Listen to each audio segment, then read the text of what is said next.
mangu, at least they will be safe. And vamwe tete vari kundinyorera kuno regai ndiwerenge imwe iri kupinda iyi kwanzi DJ iye shamwari inoda kuzorara kugara kumba kweshamwari kwayo hakuna nzvimbo here vanoona namangwana wakamuka kwakachena vari kuti aiwa hazvigoni kuti a teenage son or daughter ataura kuti mukomana wake kana kuti musikana wake ari kuita sleep over kumba. Ameno Zimbabwe ndozvo zvinoita. Regai ndipinde muchitoro quickly tikurumidze kuti titaure na Dr.Richard Kanyangu titange chirongwa chanhasi Zimbabwe. Thank you so much for listening. Thank you to those that have participated in this small discussion that I thought we could raise earlier on. Make the whole world know about your business. Advertise with Zimnet Radio. Email marketing@zimnetradio.com. Ladies and gentlemen, welcome. You are listening to DJ Sodza live on Zimnet Radio. Join DJ Sodza and his informative team live every Thursday at 9 p.m. UK time, discussing Zimbabwean politics. 1, 2, 3, 4. 50,000 watts of pure radio magic.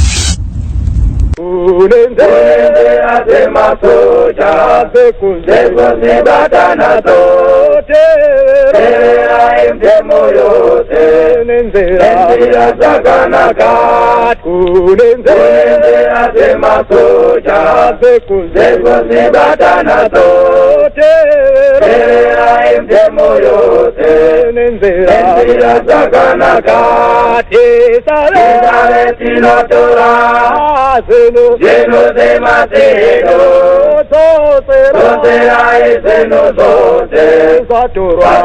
como venguita, ahora es en ese cacuro, llene rebano, cote matende,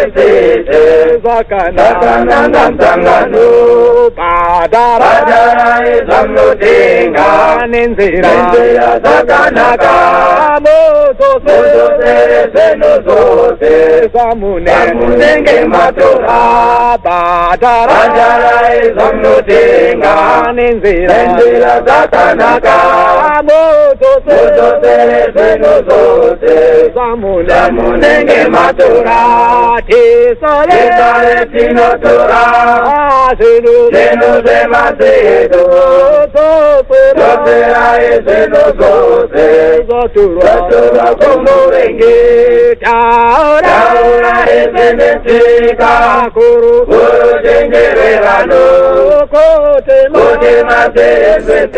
Yes, thank you so much Zimbabwe. This is what we do on this show, the Men's Corner show. For some of you that are just tuning in for the very first time, welcome aboard. This is what we do here every Thursday. We come up with different topics for discussion, especially the politics of Zimbabwe. Like I said, last month, that from now until August, we will be bringing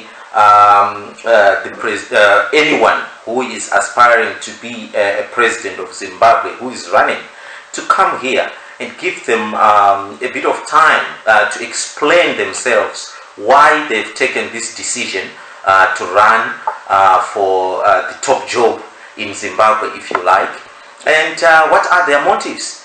How different are they to the regime that is in situ right now as we speak? So, like I say, Kutipanapa, we want to welcome them. We want to give them opportunity so that what are they going to do if at all they are elected? And after all, they will be asking the electorate out there, Kuti Vawa Votere, so let them sell themselves. It's a job interview. So let's hear what they've got to say. So as promised, today I have got Dr. Richard Kanyangu live from Canada. Dr. Richard Kanyangu, welcome to the show. Thank you so much, DJ Sodza, for having me. Yes, welcome aboard. It's great to have you here. Now, I don't know, maybe we might as well start by asking who are you, because when I posted a poster with your face and your name, some of my listeners were asking, who is this guy? Now, can you tell us, who are you? Yeah, sure. My name is Dr. Kanyangu, as you alluded there. I was born in Zimbabwe and raised in Zimbabwe. I grew up, went to school in Zimbabwe. I left Zimbabwe in 1995 and moved to the UK, where I did my first degree in nursing, and then worked a few years before doing my master's in leadership and management. Then I moved to Canada in 2010. Where I completed my PhD in management, and have been here since then. I am one in a family of 10. I have 4 brothers and 5 sisters. We grew up in a Christian home, so my faith tends to be something that is very important to me and guides me. And I come into this race fully aware of the task and the responsibilities that are at hand. I have done a lot of business across in UK and then also in some African countries where I do consulting, mainly in Western Africa. I've also done business in Zimbabwe. In fact, in 2007, I had actually planned to move back to Zimbabwe before I decided to come to Canada, because I kind of thought and felt that I'd had enough of UK and wanted to go and start my life again in Zimbabwe. But unfortunately, that's when the economy collapsed. And so I had to reconfigure that plan and moved back to England, continued to work before I came to Canada. Now, so that's me in a nutshell. Yes, thank you so much. That was a very good description there. I'm just wondering, where are you from in Zimbabwe? People might want to know. I am from Tare, Kumshagwedunde, Kubocha. Okay. Kwamarange kwanga kuchitorwa madiamonds kuMushagwedu. Our homestead is actually just less than 2 kilometers away from the actual mine in Chiazo. Okay, Samanyika, thank you so much. Now, can I also go ahead and ask you a question? Your party, I'm told it's called Unity Party. Now, when was this party formed? So our party is called Unity Party Zimbabwe. We officially registered in 2016 December, but the work to come to that point started in the middle of 2013 going to 2014, but it was basically us putting things in place and really making inquiries as to whether that was what we needed to do. And I think something that people need to understand, I know that we are caught up in a situation where I think of as of today, there's probably over 100 parties now that are registered in Zimbabwe. But when we started working on really getting ourselves into the mix, it was a time when it was not a favorable thing to do. It was not something that had an appeal. It was actually something that was very dangerous. And our motivation was truly and clearly about how do we change the situation in Zimbabwe so we can actually improve the life of people. And I know that when people look at it now, it looks like we are mushrooming up because everybody else has joined the bandwagon, because now it is something that looks appealing. No, I want people to understand that we got involved right when things were not pleasant, when it was not something that you would talk to anyone about, because people would discourage you and people would be afraid for your life. It actually took me, I think, almost 2 years before I broke the news to any of my siblings, because I knew exactly how they would react. So I just want to put it out there that we started working on this way before today. Okay. So if I may ask you as well there, because you see, people are skeptical, like you said, that a lot of parties are mushrooming, and maybe it's just because we are due to have a general election in Zimbabwe, and people are just coming up with all different kind of parties. But thank you for explaining that. So have you got a deputy president? Yes, we are going to announce my running mate in the next month. I'll be back in Zimbabwe next month. I just came back from Zimbabwe a couple of weeks ago, just to touch base with the family here, and I'll be back in Zimbabwe, and we're going to have a press conference where we'll announce my running mate. Have you got a shadow cabinet as well ready to take over? What we have is we have a skeleton of what we think we need to be able to put a strong cabinet together. And I say this to make a point that we call ourselves the Unity Party because we understand that we do not have everything that is needed to make Zimbabwe work.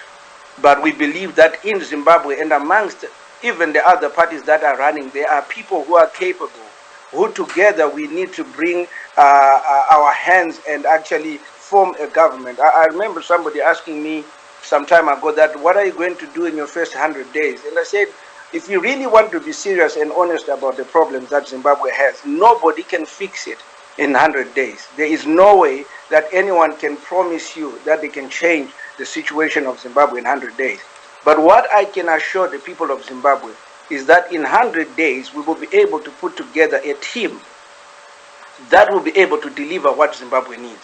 So we will take our first 100 days to bring together from the skeleton team that we've got everybody that we think is capable, not because of the color of their skin, not because of allegiance to us, but because of their capabilities in terms of competence to actually deliver and ensure that when we now hit the ground running, it's not hitting the ground running by talking, but by actually bringing about the change that translates to the change of the life of the people in Zimbabwe. And so that's what we are working on. I do believe that we have enough human capital in Zimbabwe, but the challenge, and if you look at it in the past, has been that even if you look at some of the parties, you have to have been a card-holding member for 5 years. You have had to go to war. There's a lot of criteria that is put before anyone can actually come in and be a part. And I think for some people like me, somebody asked me before, why didn't you just join ZANU and do the work from within ZANU? And I explained exactly the same thing. There is no opportunities, and the reason why, one of the reasons why we formed the Unity Party is to create a platform where we can have people who are like-minded, people who are progressive, people who care about Zimbabwe, come together and actually say, guys, let's do this so that we can make and build Zimbabwe, to make it a great nation that it used to be, and even better than what it used to be. And so we are going to bring people from different places and different areas of the country together and form a government that we believe will be able to bring about the change that we need to see in Zimbabwe. Okay.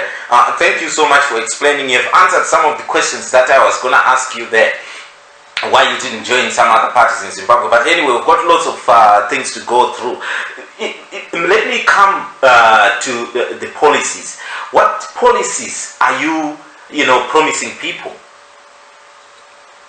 Well, in terms of policy, what we've done is, and I know that a lot of parties have brought out manifestos, and some of them are very nice and glossy and very colorful. But what we've simply done is broken down what we think Zimbabwe needs now. And I think I need to just explain something here.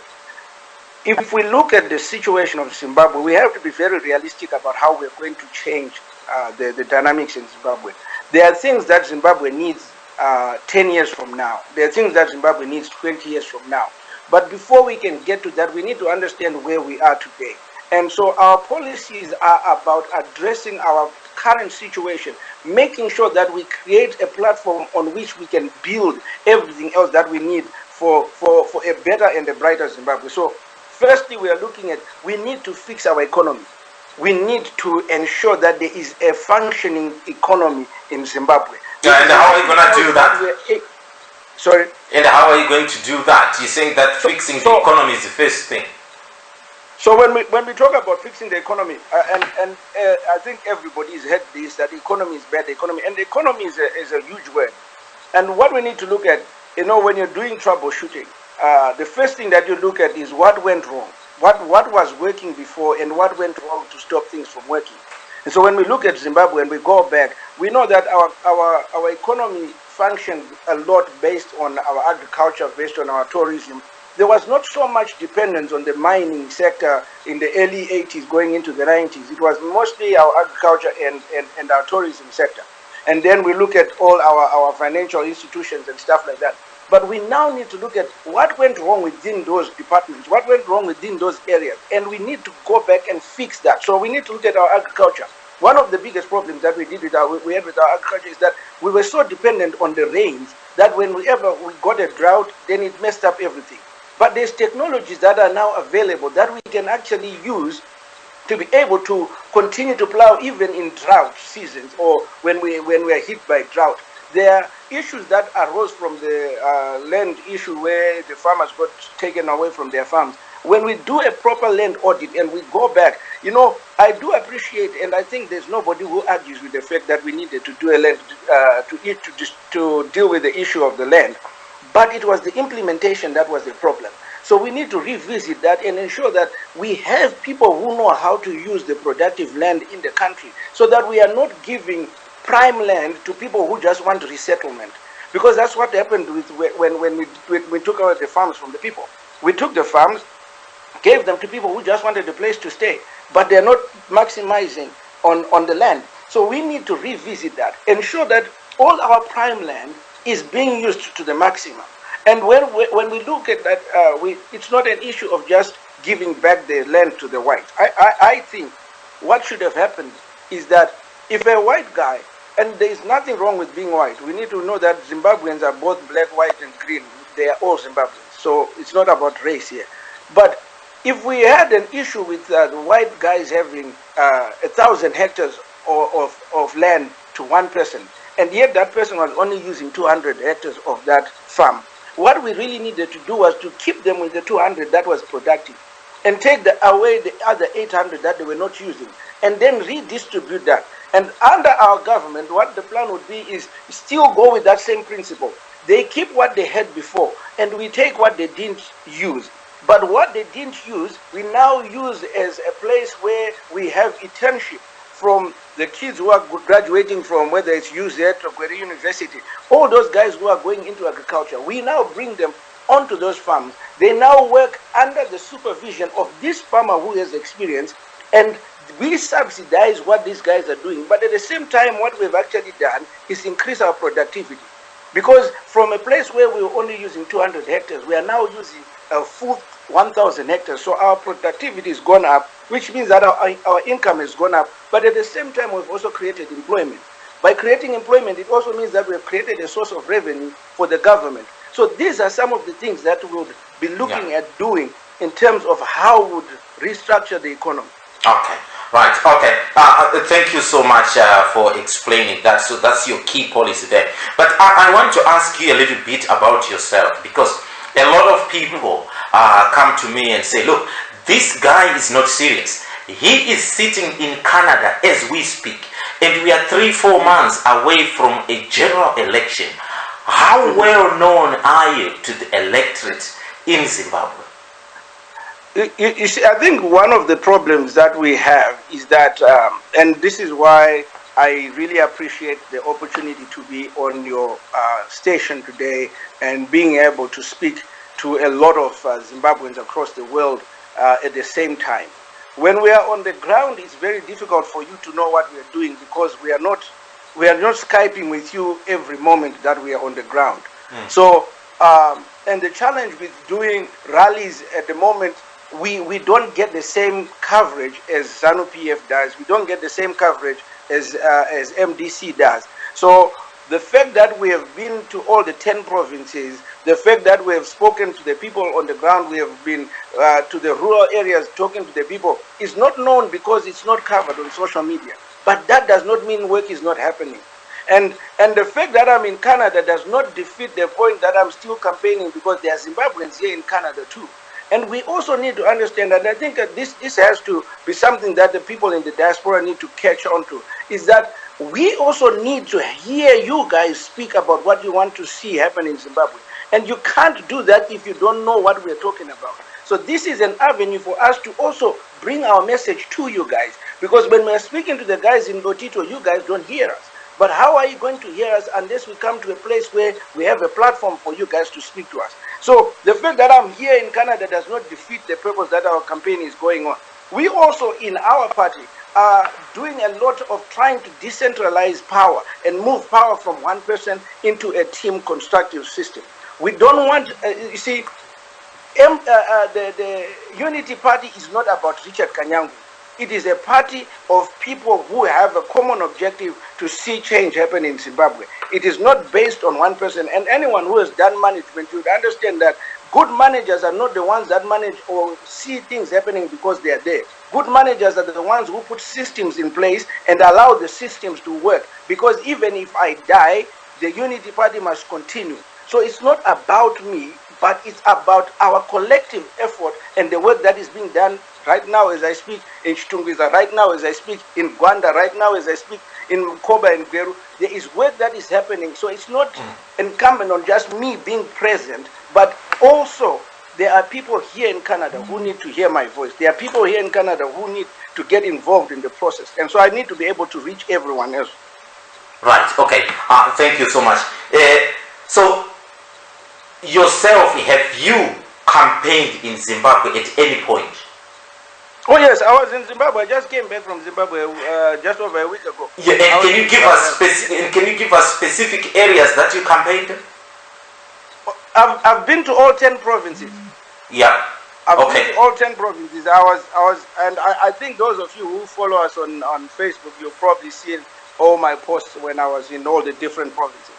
Okay. Now, Zimbabwe, if you are just tuning in, this is Zimnet Radio. My name is DJ Sodza. We are just talking to Dr. Richard Kanyangu here, who is the president of the Unity Party Zimbabwe.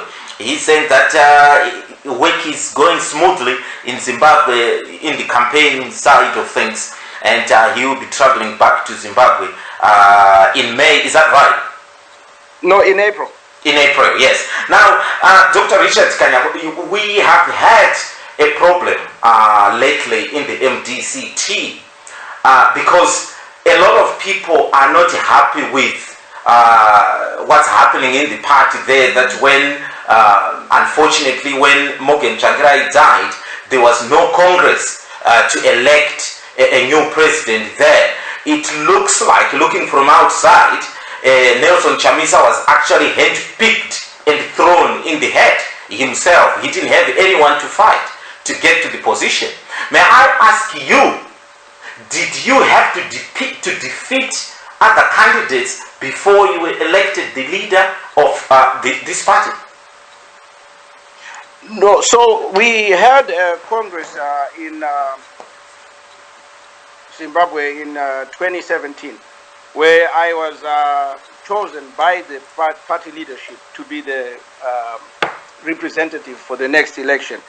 There were options for people to put their names forward, but it was a unanimous decision that I should be the one to lead. So that's how I became the leader of the party. Okay. So how many MPs are going to contest under your leadership? So there is 210 MP positions, 150 in the rural areas and there's 60 in the urban areas. And so far we are halfway through the process of bringing up the required 210. But what you have to also factor in, what we have been very careful to do, is that because of all these parties that have come up, the splits and the breakups and all these, there's quite a lot of people who are jumping from party to party. And a lot of people who, when they see something that looks like a new outfit, they want to be a part of it. So we have been very careful in looking at who comes to be a part of us, and also ensuring that the people that come to be a part of us go through our own vetting system. So we are working on that, and we hope that we'll be able to come up with the 210 required MP positions. But we are not rushing ourselves to get to a place where we then in turn have problems after we win the election. We want to ensure that whatever we are doing is sustainable. And so we will take our time to do that, so that we do not disenfranchise the people of Zimbabwe by bringing people who tomorrow will start having internal fights and causing the same problems that you refer to that are being seen in MDC now. Okay. So, a lot of questions I have here, Doctor. I'm sorry, I hope you're going to answer all of them. Sure. I'm just wondering here, have you been part of ZEC and electoral reforms? Yes, our members have been, our representatives have been. We have been invited to some of the meetings, but not all of the meetings. There's sometimes where we hear that a meeting has been called and it's just been the MDC and a few other parties that have been called.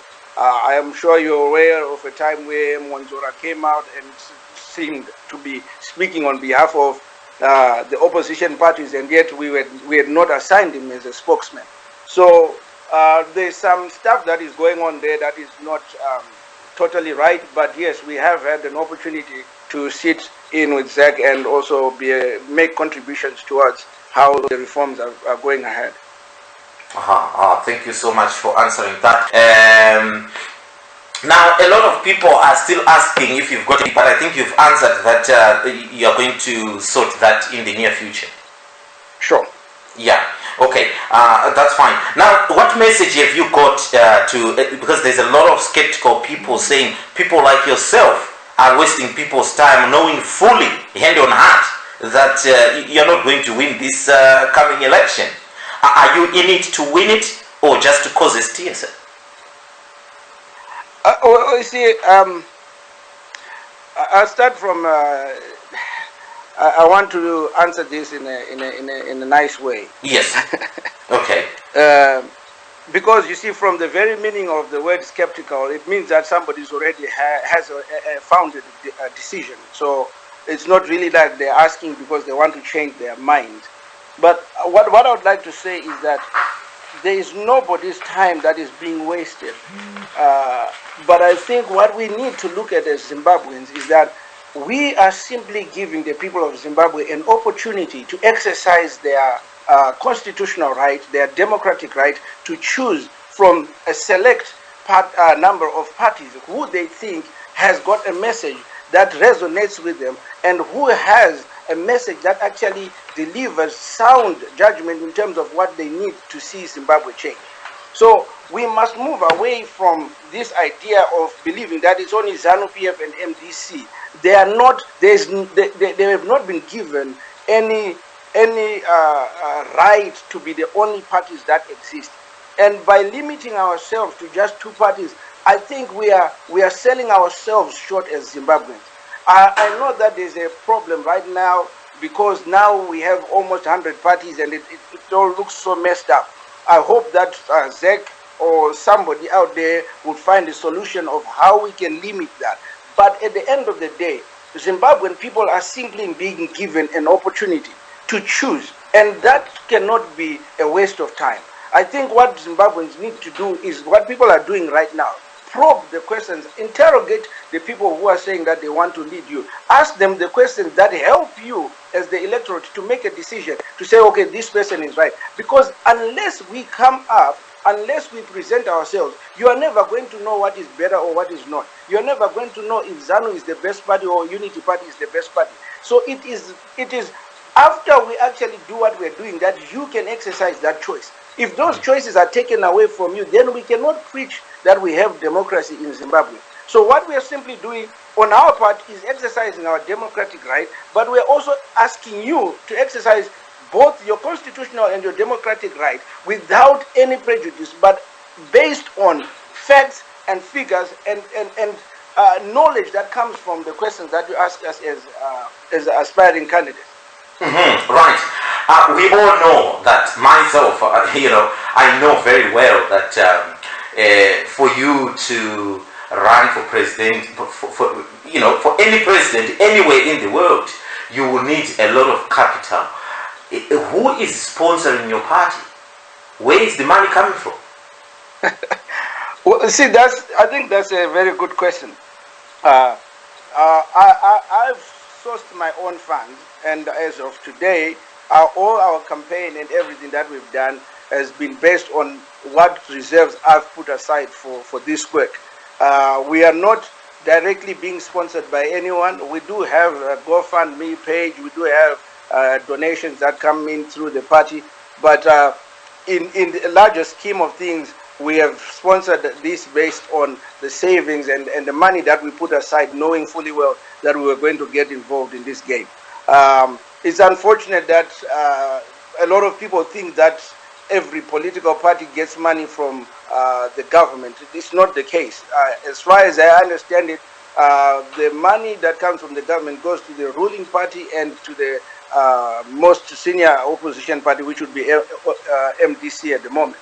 So we don't get money, because I think some people think that we go into this simply because of the money that we get. Nobody except MDC and ZANU-PF gets money from the government. The rest of us either have to fund it ourselves or have donors, and that's basically how it is. Right. So, I mean, it is very interesting that you're putting your personal money into it. This is a big sacrifice. Well, this shows you why I'm doing it. That's the commitment that I've got. I want to make it very clear that I have a very comfortable life. I live a good life.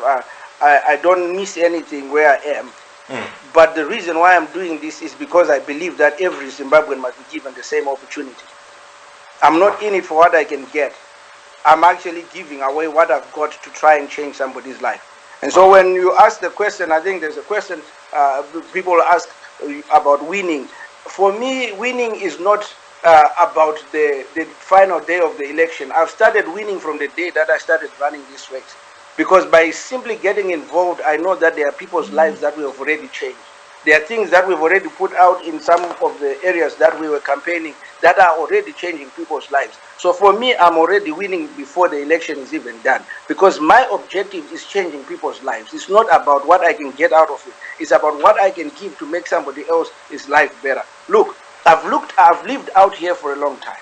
I've come to a place where I'm tired of watching. I'm tired of complaining. You know, some of the people that you're saying are skeptical. They are not really skeptical. And you see, everybody is frustrated with what's happening at home.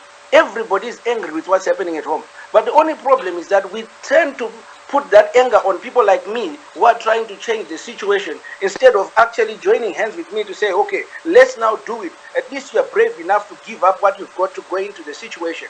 But instead, people go on our sites and start calling us names and start harassing. I'm okay with that. But really, it's not because we are bad people, but it's because everybody feels the frustration. Everybody wants a better Zimbabwe. Everybody wants to be able to go home and not have to worry about people coming to beg you for money. But how do we change that? I've been in UK. I was in UK for 15 years. And in those 15 years, I remember time and time again where we would go for goch. And as soon as you get there, you all end up talking politics. You all end up with solutions. Everybody knows what needs to be done in Zimbabwe. Everybody knows what should be happening in finance ministry, in mining ministry. But nobody wants to go and get involved. So how is it going to happen? And so this is why I've come to the point where I say, look, guys, it's enough. We can't stand by the sidelines and hope that things are going to change when we are not going to get involved. This is why I've given all that I have to say, okay, I'm going to do something. Even if it's going to change one person's life, I'll sleep better at night knowing that I've done something. I'm not going to sit down and watch and complain. I'm going to get involved, because the change that we need to see must come from us who want the change. If you were so desperate to get involved, could you have joined hands with any other parties then? The problem is this, my DJ Sodza. There are different motivations. I'm in it to help other people. Other people are in it to help themselves. And those two things can't work hand in hand. Because when I'm looking at how do we help the people who are, do you know that today there are people who are dying in Zimbabwe simply because they can't get Anadine? There are people who are dying in Zimbabwe simply because they can't get paracetamol. Paracetamol that you would go and buy at Asda for 15p or 20p. There are people who are dying, losing their lives simply because they can't get that. Paracetamol that in your hospitals that you would say it has expired, we must throw it away. There are people who are dying in Zimbabwe because of that. Why? Because it's not because of lack of availability of money to put into healthcare, but it's because the people who are there don't care. And so it's difficult for you to try and talk to somebody who is so selfish and try and make them understand the plight of other people. To join hands with someone like that is a non-starter. Okay, all right. Like I said to you, I've been in UK for 15 years before I moved to Canada. Yeah. I went home every year and I've tried to engage the guys and I've tried to introduce things that would help our country. But there's always been roadblocks. And I'm sure I'm not the only one who feels that way. I'm sure there's a lot of your listeners who know that this is what happens. But yes. Are we going to say, let's give up on the country because of that? No, I understand where you're coming from. I've been doing this show for many, many years now. And I can see and sense the anger that people have, especially in the diaspora. And there's a lot of knowledge out there that people think this should be done, this should be done, this should be done. But can I ask you one question? You say you want to change. If you change one person's life in Zimbabwe, you sleep better. Could it have been better if you had gone to run as an MP? You can start by building a house from the foundation, isn't it, before you put the asbestos on. Could that have been a better route rather than going for the top job? Well, we at the moment we're actually running two campaigns. One is an MP in my own local area, and one is the president. So that answers your question, I hope. Okay, all right. Okay, no, that's clear enough. Thank you so much. So anyway, there's lots of questions, but you know, with time limiting, I've got a few more to go. But I just want to ask you another question. What separates you from the rest of the presidential candidates that are there in Zimbabwe at the moment, over 100? How different are you? I think it's fair to say that even the best policy, if implemented the wrong way, can have disastrous outcomes. And I think what is different from me and all the other guys is the strategy and how we apply our strategy. I've been in Zimbabwe, and in some of the places where we went, a lot of people kept asking us, why are you not doing rallies? How come we are not doing a rally? Why are you coming and talking to us one-on-one? Why are you coming and doing door-to-door campaigns? Why are you doing town hall meetings? Why are you not just doing campaigns like everyone else? And I said to them, if we really look back, MDC did campaigns for the last how many years? ZANU-PF, if we all agree that ZANU-PF has lost elections in the last 20 years, and yet they do rallies, it means that there is something that we need to learn about the whole idea of rallies. And so we are changing how we approach things because we want results. We are not doing it for crowd pleasing. If I don't know if you're aware, if you are going to do a rally now in Zimbabwe, you must at least have something to give the people, because that's the mindset that has been put in the minds of the people. If you don't have anything that you're coming to give them, people don't really want to listen to you. But half of the parties who are going out there and giving people things, people are simply taking things away from them, but are not really listening to their message. And we want to hear what the people are saying. And so our approach is totally different from many of the parties. We want to speak to the people because, like you said rightly at the beginning, this is an interview. The people are the ones who have to choose.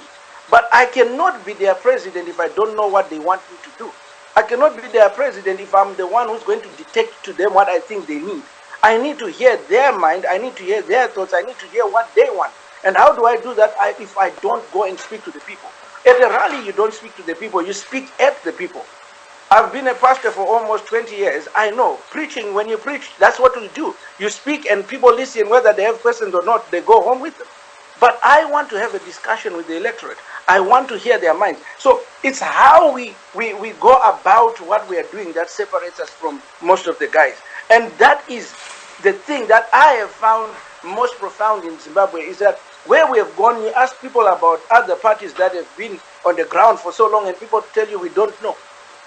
And you ask people, so who are you going to vote for? And people are saying we don't know. So it's these things that we're saying. Unless we change how we do things, it's foolishness to expect a different result by doing the same old things. So we are changing our strategy, and that's what sets us apart. Okay, thank you so much. In Harare this afternoon, I don't know if you noticed, Pastor Ivan Mawarire was launching their own. I don't really know what they're trying to do, but they're saying that it's called POVO, and it's for Harare only, and it's for running for councils in Harare so that they can provide clean water and the rest of it. What did you make of that? Again, you see, it comes back to what I alluded to earlier, where there's a lot of frustration, and I'm 43 now. I don't know how old you are, DJ, but I think that there's a need for my generation and your generation. I think we're not too far away from each other in terms of age. Yeah. The problem we are seeing with Ivan and all these kids is there are people who have discovered that there is a big problem, and they are keen to sort out the problem, but they don't have anyone to look up to help them sort the problem. And that is because many of us in our generation, we ran away from Zimbabwe, became comfortable outside the country, and have refused to get involved in the process. And so now we have a very big gap between the young guys and the old guys. And this is why our politics is in such a mess. Because there is a whole generation that is missing, which is what would have been the guys that would have provided guidance for these kids. What they are simply expressing is a frustration and a desire to see change. But sometimes that frustration comes out the wrong way. I'm not saying what they are doing is wrong, but I'm just saying that's what is driving them. It's the same thing that drove AC and you see, these kids, even Mahere, these kids are saying, guys, we must change things, but they don't have mentors. They don't have people to look up to, because our generation ignored the process, and we left this big gap now that is causing this problem. So I respect them for coming out, but whether it's how it should have been done, I'm not too sure. But I think, again, like I said, instead of criticizing them, we need to look at how do we help them to ensure that the energy that they have is channeled in a way that actually brings about the change that they want to see. Because ultimately, I think they're also looking for the same things that we're looking for. And it's a question of how do we channel that energy so that we come to a place where we have a resolve. Okay, you and me know that politics of Zimbabwe, it's a very dangerous game. And we know what happened in November last year, when basically there was a coup in Zimbabwe there, led by Constantino Chiwenga. Do you really believe? In fact, if I may ask you a question, who is actually ruling Zimbabwe at the moment? Is it Chiwenga or Mnangagwa? You see, I don't know. I reserve my comments on that one. Right. Okay, that's fine. But the president is ED, so that's what's official. That's what's official. Now, we say it spade by spade. But what I'm wondering is, do you really think that any opposition to ZANU-PF in Zimbabwe will win an election and Chiwenga and co will shelve their guns and let anyone rule Zimbabwe? If they can do that to their mentor, Robert Mugabe, can they let any Tom and Jerry? I think you present a very good question, and I want to answer this question and hope that the people listening will hear this very clearly. An election is not done for the political parties. The election is not for Unity Party, it's not for MDC, it's not for ZANU-PF, it's not for Build Zimbabwe, it's not for APA, it's not for Rainbow. The election is for the electorate. The election belongs to the people. And this is something that our people need to understand. Because a lot of times people will say the opposition is weak, the opposition is not doing anything. No, the opposition are simply competitors in a competition. We have come into a competition. And we've thrown our heads to say, I want to compete. But the judges and the rulers of this competition is you, the electorate. So the election belongs to you. And if you are seeing something that you are not happy with, it is you that must stand up and say, what is going on? Because the election is yours. If you look at it, there are 100 parties that are registered. How much noise can we make to change a situation? The reason why Mugabe left the country was only because a fraction of the electorate decided to go in the streets. Yes, there was help from the army. But do you know that if the whole country stood up and said, look, we are not, there's 7 million people who are registered to vote or who are eligible to vote. If those 7 million people stood up and said, we don't want this election because it's not going to be fair, are they going to force it on you? So we need to understand that we have a stronger voice as the electorate, and we must not put that on the people who we are wanting to choose. We cannot transfer that power to the political parties. That power belongs with the electorate. This is why I also get surprised where we say that ZANU-PF must be the one to invite independent observers. ZANU-PF must be the one. ZANU-PF is also a competitor. It is a contender in this election. They do not have the right to choose who comes and who doesn't. But we have constantly given that right to them, and now we make them believe that they own it. But that power belongs to the people. And if the people begin to understand that they have a bigger voice, you think if all our people went on the streets and the army started shooting them, the whole world would still stand and watch? No. But the reason is that we are so fearful, we are too educated to actually get involved in the process that we now say, oh yeah, we're going to blame it on Unity Party because they came in and disputed the vote. We are going to blame it. No, guys, it's not that way. It doesn't work that way. It is you. The election is for you, including the guys in the diaspora. You need to get involved because your voice is your voice. Okay. The Constitution makes provision for you guys to vote. The fact that ED has said there is no money, that's his problem. It's not your problem. You guys must still insist that we want to vote because it is your right. The government is talking about wanting to go and build a new parliament today. Where is the money coming from? Why have they not given that money to you, the citizens, who need to exercise your right before they start building some buildings? But because you guys think that it is us, the political parties, that must make that argument for you, you sit down and blame it on us. It's not that way. We need to change that whole mindset. The election is for the people. We are simply there to be chosen or not chosen. And that's all we do. We present ourselves, we make our argument. At the end of the day, you like us or you don't. But the right to choose remains with you. And so you must ensure that that ability that you have to choose, the parameters that you need for that to happen must remain very clear, and you must demand.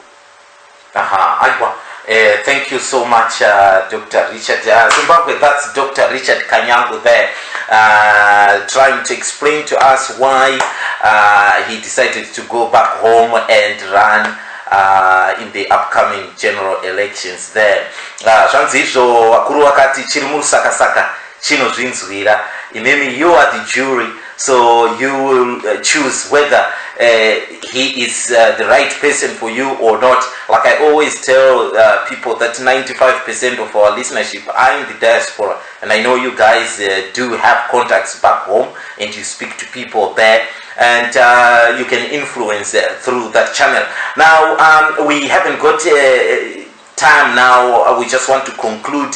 I don't know, Dr. Richard Kanyangu, if you've got something that you want to tell people out there that I might not have asked you, that you feel is very important before you go, please. Yes, no, what I really want to say is that to the people listening, Zimbabwe needs a different set of eyes to be able to charter its next course. We cannot seriously believe that ZANU-PF is able to do that. We took out Mugabe, but the problem that Zimbabwe has is not a personal problem that was incumbent in Mugabe as a person. It is a systemic problem that is incumbent in the whole of ZANU-PF. And that has been evident in what we are seeing, right? The ED and his team came and said that they wanted to remove the criminals that were around the president. But I think it is fair for me to say that the only person that was removed was the president. but nobody else around him. In fact, those that were around him were promoted. So we need to ask ourselves, is this the government that is going to deliver what we need? Is this the government that is going to bring about the change that Zimbabwe needs? Right now, like I said earlier, they are talking about wanting to build a new city, and yet there are no hospitals. The state of Harare Hospital today is deplorable. You cannot risk to go into that hospital and expect to come back feeling okay. There's no medication, there's no water, there's no electricity, and yet we're talking about building another city. Why are we not prioritizing the things that are needed now and thinking about luxuries that will not even be able to provide anything? It's the same thing that, I don't want to sound like I'm condemning other political parties who are ambitious, but I think that we need to ask ourselves, who has the ideas about what we need to do today? If we had a dying patient and he was in a cardiac arrest, the first thing that we need to do is to make sure we get their heart pumping before we look at the cut that is on their nails or the cut that is on their toe. There are a lot of problems in Zimbabwe. Zimbabwe is in a total mess. But for us to get out of that mess, we must be very strategic in how we address that. And this is why we are saying, instead of coming up with 110-point plans, we only need to address 5 to 6 things today to bring Zimbabwe back on track. And from there, it becomes easy for us to address everything else. We need to look at our economy. We need to look at our healthcare. We need to look at our education. We need to get rid of the whole idea of corruption. I know right now the mantra is that we are open for business. But the thing that closed us to business is the corruption, is the lack of the presence of the rule of law. And unless we bring those things back, we cannot instill confidence in the investors. So we need to address these things. But again, ZANU is failing to do that. Because the same people that everybody believes to be criminals are the same people that they are saying they have no case to answer. So how does that instill confidence in the investors? We need a change. And that change cannot happen in the hands of ZANU-PF. This is why we are saying, yes, we may be the new kid on the block. Yes, you may not know us from Adam, but give us a chance. Look at what we are saying. Visit our website.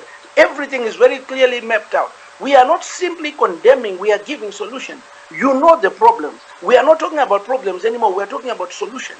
And it is that we are saying, find a party that you choose on the day that you vote that is got the answers to the problems that Zimbabwe has. We do not want to sell dreams to you because that belittles the education that you have. Zimbabwe is one of the most educated countries, and I trust that our people are able to look beyond the dreams that are being sold and actually ask. If somebody says to you, we are going to get rid of the bonds in 3 weeks, we get rid of the bond notes in 3 weeks. How do you do that? Unless you've got a huge base of money that you are going to throw into the fiscus, how do you simply get rid of the bond notes? And these are things that we must not get excited by all these gimmicks and this rhetoric. We must ask for substance. Yes, the president has said that we got 3.2 billion and now it's 4.6 billion. Where is the money? Where all the places where we have gone, the people are saying their lives have not changed a bit. And you talk to people, and I remember listening to your show, DJ, last when you had interview with Dr. Mo, and somebody said that the change that has happened is that the police have been removed from the street. How does that help you? How does that put food on your table? The fact that the police are no longer on the street, how does that give you a job? We need to ask for substance from our government. We must not be excited by things that do not really translate into an improvement of lives. And this is why we're saying we got into the race because we want to improve people's lives. Half of your families that are still back in Zimbabwe are happy because at least they know that they can call you when they're in trouble and you send them 10 pounds. But who is going to help the old lady who's in Guruwe who does not have a relative in UK? Those are the people that we are looking for. Those are the people whose interests we are looking after. That's why we are getting involved, to change the lives of the people who their only hope is the government that cares for them.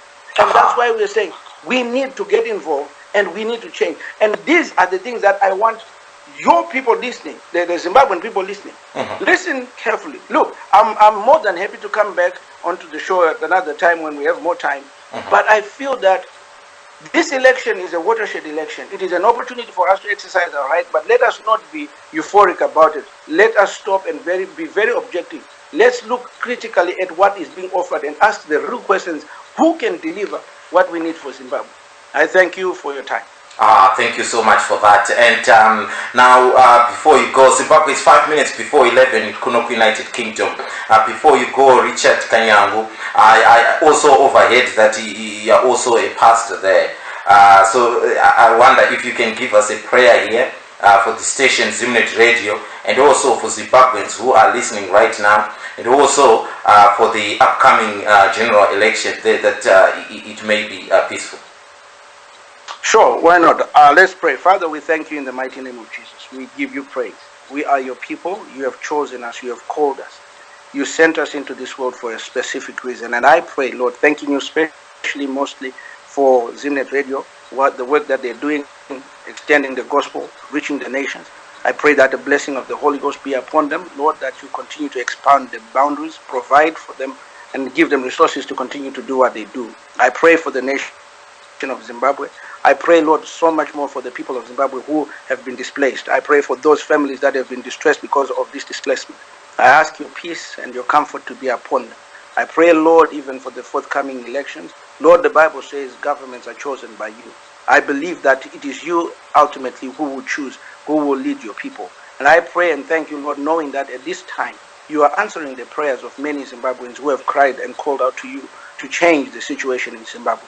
We ask that, Lord, you intervene in a way, Lord, that there will be no bloodshed, in a way that everything will be peaceful. And at the end of the day, may your name be glorified. I thank you, honor you, and praise you for this. We pray in Jesus' mighty name. Amen.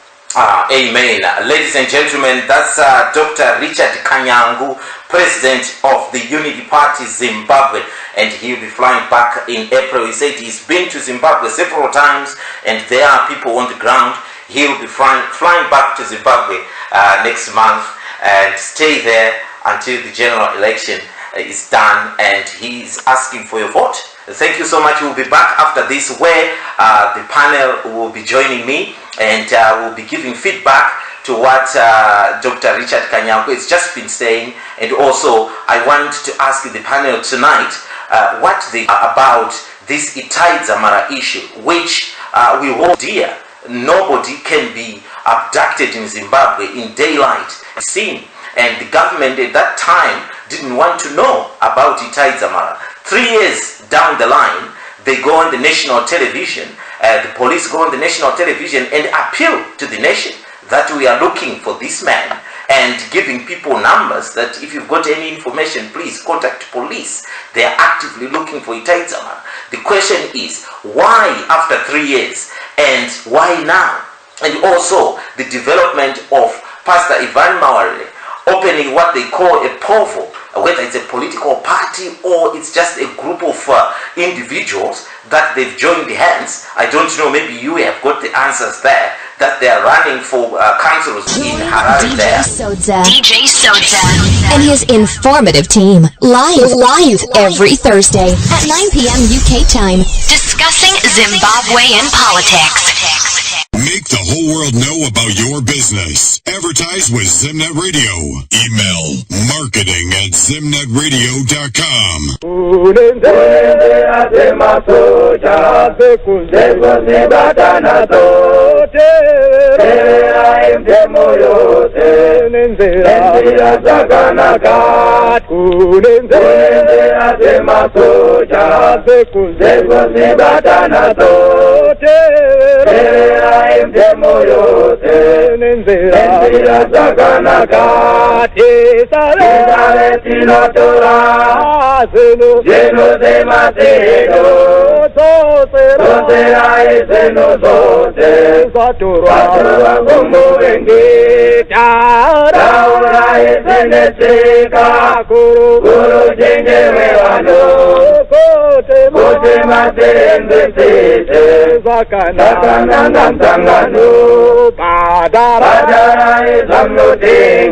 Nenzira zakanaka moto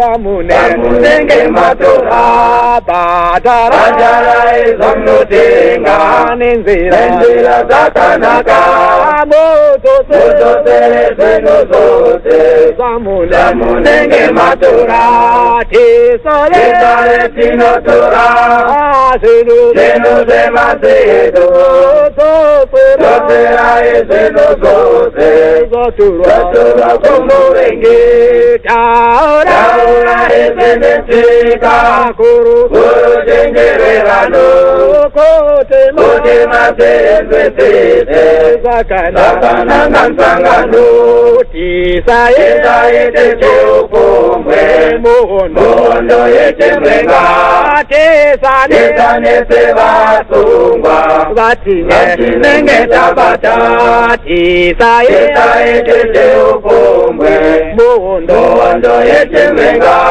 Tesa Nese Vasungwa Nenge Tabata Tisa Ete Notora Zeno de Mateo Dosera Zeno Zote Zatura Como Venge Taura Ezenetika Kuru Jengerevano Kote Mazeze Zakana Sangano Aya Neo Mashoko Akata Urakare Naevo Mamao Vachite Aya Neo Mashoko Akata Urakare Naevo Mamao Vachite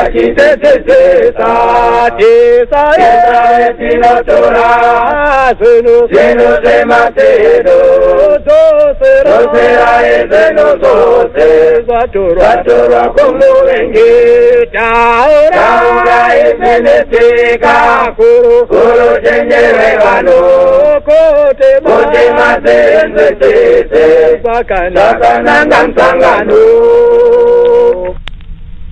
Kunenze Azema Soja Zeko Batana Sote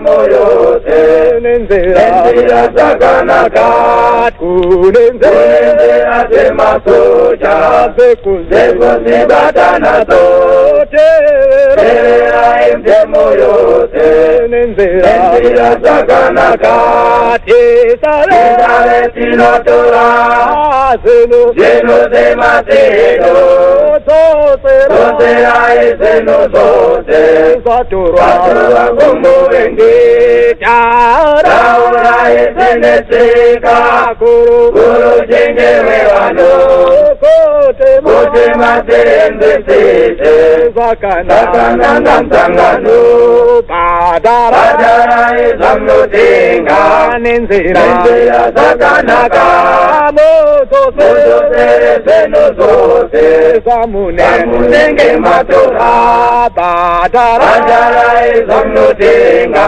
Nenzira Zatanaka Moto Zeno Zote Samunenge Matora Tisare Azema Soja Sydney, Muria Zimbabwe, thank you so much. That was Dr. Richard Kanyangu.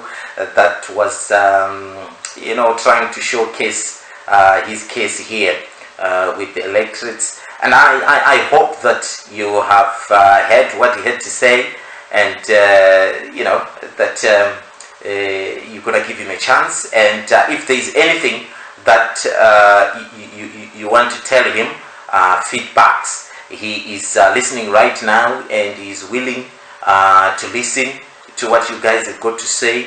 It may be negative stuff, it may be positive stuff. Everything is welcome.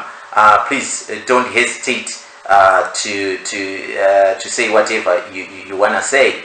After all, this radio station, it's free of speech. Anyone can, as long as you're not insulting anybody, we are happy to take whatever you want to say. For those that want to participate through our WhatsApp number 0798 44 55 349. That's 0798 44 55 349. Write me a message directed to Dr. Richard Kanyangu, and I will forward the message straight away. Thank you so much for that. Let me welcome the panel. I can see Sekuru, welcome to the show. Maneru mangwanani maskato anwese. Aiwa, tinofara Sekuru kuri sei ku Birmingham nas. Kurukutonora. Kurukutonora. Don't worry, summer is around the corner, Sekuru, so you should be fine. Pero no mna maji mu chandu chinoita pa Easter muno magaro iko. All right, Chief Sose kwa America, welcome to the show. Magadi DJ Sodza, Magadi amweso ari pachirongwa, Magadi murie Zimbabwe matimana ose akatere. Aiwa, tinovara chose. Thank you so much. Tete Rosie, welcome to the show. Hi, how are you? How's everybody doing? Yeah, everyone is fine. I'm inviting you to my house to have fish and Sodza. I saw the other day that it's your favorite. Yes, I'm holding you to that. I'll be waiting for that invitation. That's not a problem. Thank you so much for joining us. Mkoma Wulpeti, how is Manchester treating you tonight?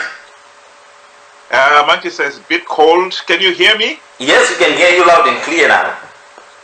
Okay, all right. So I had to reload the system for some reason. Yes. Yeah, I'm fine. How is everybody? How is Sekuru? How is Rosie? How is Chief Social there?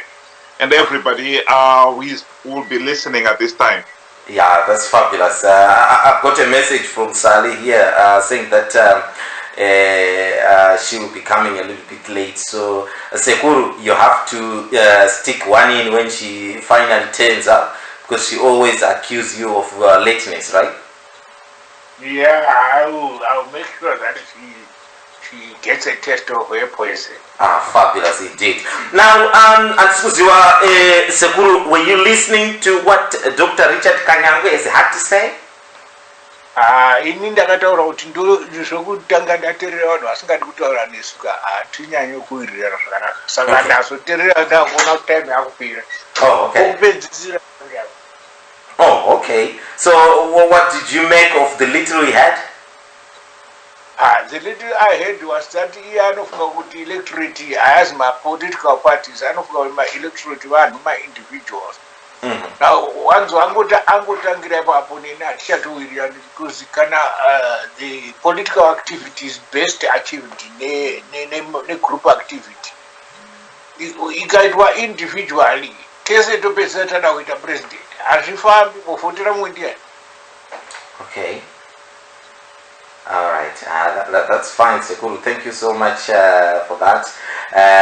Chief Sose, I don't know, were you listening? What did you make of Dr. Richard's articulation? Oh, he's very articulate. Okay, you like the way he articulates things? Yeah, he speaks very well. He has a good command of the English language. Right.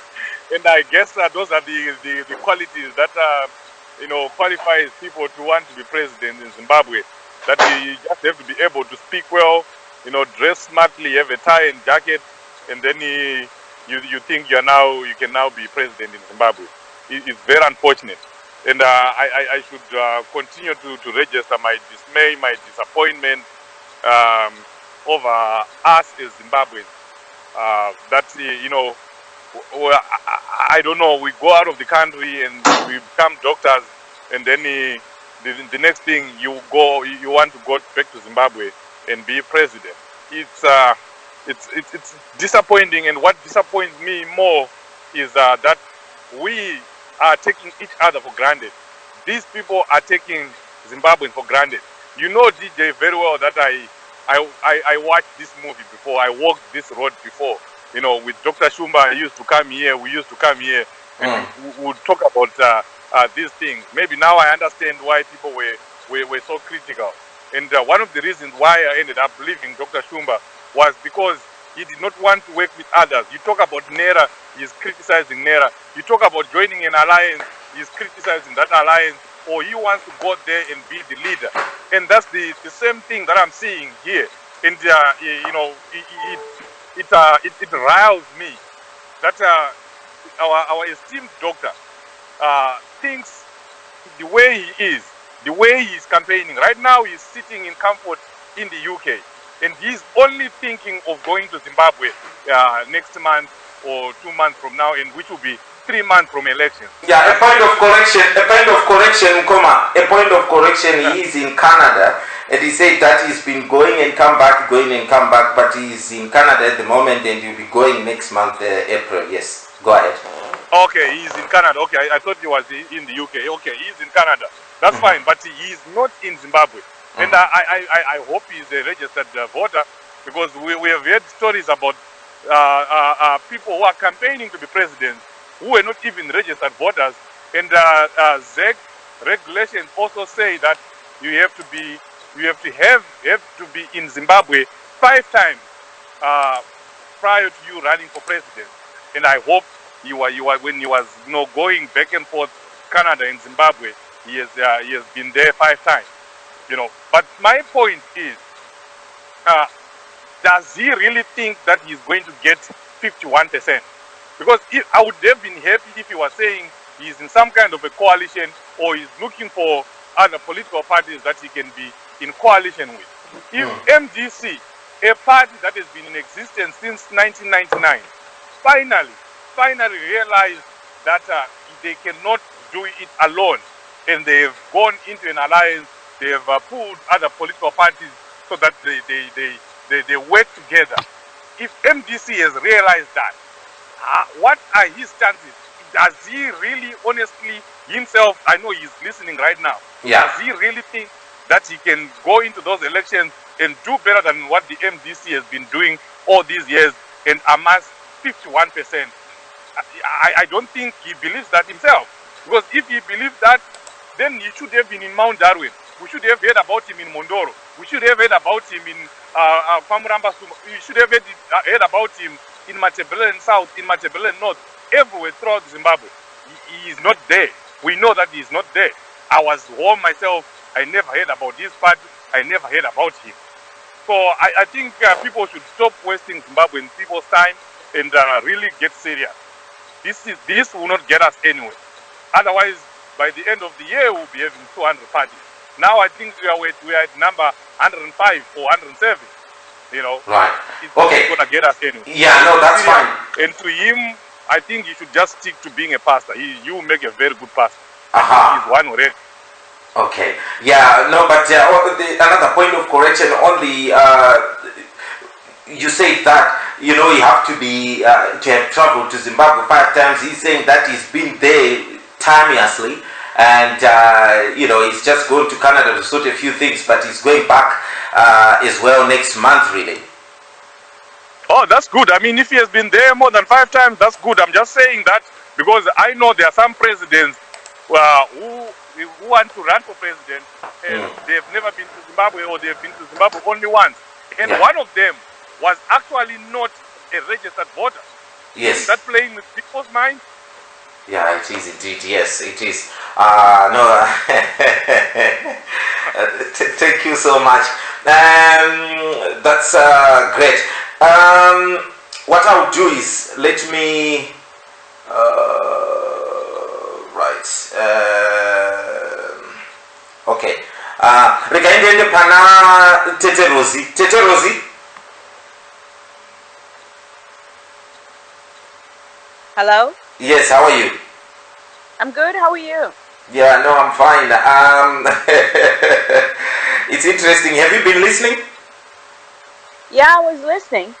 I was listening to him. And what did you make of that?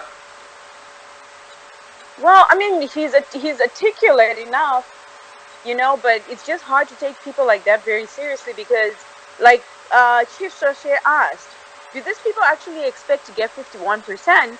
And if they expect to get 51%, can they give us a roadmap of what constituencies they're going to put together that are going to get them to 51%? So I think it's extremely unfortunate that these politicians and these activists have decided that all these politicians and activists have all decided that it's more important for them to get some level of shine or whatever it is that they're looking for than to actually remove ZANU-PF. Zimbabwean politics, like I said last week, just disappoints me now, because I just don't really get like the status where we're going. Are people really serious about the country, or are they just do they like being do they just like the spotlight of being entertained and saying I have a political party or I'm in power? It seems like these guys like, it's like they like attention more than they like to be realistic about people's problems in Zimbabwe and what Zimbabweans actually need. So no one is really serious about removing ZANU-PF. And it's very, very unfortunate. If people were serious about removing ZANU-PF, they would be all working together. In fact, politicians who have people's hearts at mind right now would be falling over each other saying, let's form a coalition. You can leave. I'll let you leave, because removing ZANU-PF is more important. But it looks like everybody wants to be president or everybody wants to be a leader. And at the end, this is what ZANU-PF wants. There's enough confusion to even rig elections in such a way where this little party gets that little party gets that, this group here gets that. And those votes are divided in that way. They make it easy for ZANU-PF. And then when people say, well, these are ZANU projects, people say, well, how can you call people ZANU projects? You're all ZANU projects to me. Everyone right now in opposition is a ZANU project to me. Why? Because you do not care about the Zimbabwean people. You do not think that Zimbabwean people's problems are more important than you, yourself, what you want. It's like these people I have this fear to everyone in Zimbabwe, these politicians, these activists. That line no one is serious. I'm okay. As long as I'm seen, as long as I'm in power, I'm okay. So I can't even take people like that seriously.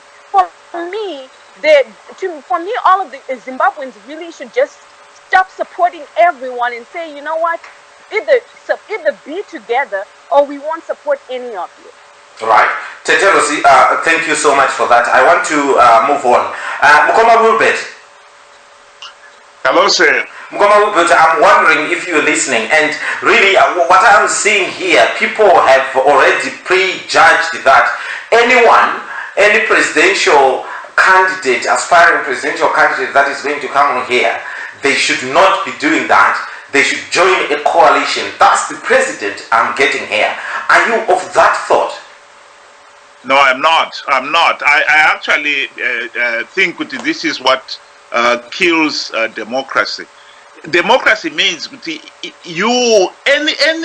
everybody is free to stand. What I think in this particular case people must appreciate is, even if he doesn't win the 51 plus 1% plus 1, the point is you've got to start somewhere, and that is where he is starting right now. Maybe you didn't know him until now. Now you know him and what he stands for. And that is where he is starting. He's starting at the base. He's starting to build his base. My objection to the political parties, and I listened to actually his discussion with you throughout. Yes. And from what I could read, he was coming back to what many of the opposition are saying, that they don't believe that these elections are going to be free, fair, and credible. In other words, you know ZANU-PF is going to rig the elections. Then the question is, why are you keeping on participating in elections that you know are going to be rigged? I mean, this comes back to the issue that was in the news this last week, where the Americans have said ZANU-PF must implement these reforms, and they must be implemented before the elections. And one of those reforms are, you've got to have a free media. You've got to allow people in the diaspora to vote, and so forth. Those are things that will stop ZANU-PF rigging the elections. And ZANU-PF definitely was rattled by that, because Mnangagwa was was reported in the Herald saying that no, the Americans misunderstood. There is nothing to misunderstand there. Free and fair elections means you give everybody the chance to vote, everybody a meaningful vote. you don't have people being frog marched to polling stations and voting for ZANU-PF, which is what the chiefs have been doing. And he has paid the chiefs to do exactly that in these elections. As far as I can see here, I think we are having this repeat of the same situation. ZANU-PF is already rigging these elections. And strictly speaking, the elections are done before the first ballot is even cast. Then the question is, why do we keep on participating in those elections when we know they're being rigged? And we are actually selling the ordinary people in the village who are the ones at the coalface of this vote rigging. If you are being told by those thugs in the rural area that if you don't vote for ZANU-PF, you're in trouble. Even if I was in the rural area, I'll also go and vote for ZANU-PF. I don't like ZANU-PF, but when you are told that if you don't vote for ZANU-PF, no time, you know, the intimidation of it.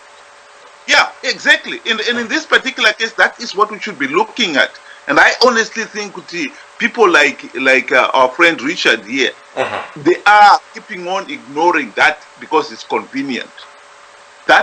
We cannot keep on ignoring that point. That point is a valid point, and he must address it. It's a pity that I didn't hear him. If he did, maybe I missed that point. But I didn't hear him address that point. Are the elections free, fair, and credible? Because if they are not, why are you participating?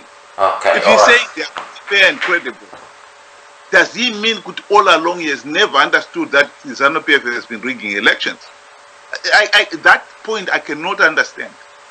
Now he is saying that he's going to participate because this is the only constitutional process. The voice of the people is louder than that of the political parties. Let's go back on the road in masses and demand the electoral reforms. That is but people have been going back to this in masses. If you look at 2008, that to me is the watershed elections. MDC Morgan Tsvangirai won 73% by Mugabe's own admission, be it inadvertent. And they were able to say to ZEC, recount it. And they took 6 weeks to recount it because they were cooking up the figures. And then came up with 47%. Just enough to force a runoff. Right. Now, if you can cheat that much, you honestly say to yourself, what do you need to win these elections? This is why the Americans are saying implement those reforms before the elections. And it seems like we, the people who are involved, are the ones who are saying, no, the reforms are not necessary. Let's just go to elections. It's crazy. It's crazy. All right. Thank you so much, Mkoma Wilbert, for that. I want to move on because we've got lots of people there who want to participate. Sally, welcome to the show. Thank you, DJ. Sorry I'm late. Sekuru, you want to say something about that? Where were you? Where was I? I was fighting with Skype, my Sekuru. And you didn't come and call me and say, are you coming to the show, Sally? How many times do you always say, Sekuru, you are always late? In Indrimutara, you were Ototako Mandara, which are late. Oh, you got You see, I'm always there to remind you. My Sekuru, don't forget the show, because DJ Sodza says to me, have you contacted Sekuru? Welcome to the show, Salim Sekuru, and welcome. Thank you, my Sekuru. I'm so glad tonight. Yeah. Sally, thank you so much, Sally. I haven't got a lot of time here, Sally. I want to get into the discussion we have here tonight. Have you been listening? Yeah, I listened to it all, and I started out and I thought, oh my Lord. Any feedback that you want to give him? Pardon? Any feedback you would like to give him? He's listening right now. Yeah, look, I liked what he said towards the end, okay? I believe very strongly the power belongs to the people, and it's the people that have to wake up and realize it, okay? So I enjoyed that. I feel very strongly about all these new parties. Okay, he said he started in 2016 or whatever it was. It doesn't matter. I think it's terribly selfish. Okay, I think it's a grab for glory, and I'm sick and tired of it. If everybody has the people's interest at heart, okay, then they will find a way of fitting in to the parties that are there to strengthen those parties. Because all they're doing at the moment is just causing massive divisions, okay? So, I mean, to me, it just, when you tell me you've got the people's interest at heart, okay, that means that you give up your own fully to get what the people want. And starting a political party, okay, I don't care if it was in 2016 or 2015, whatever it was, okay, to me it's just ridiculous. All right. Okay, you strengthen the parties that are already there, okay, so that you can get a win. And once you've got a win, if you want to break away, that's cool, then break away and start your thing at grassroots. But for heaven's sake, please, this is just glory grabbing. 108 parties in such a tiny country? Come on, people, please. Right. So he's listening now. Sorry, this is a man that's saying that he's using his money in the campaign and all that.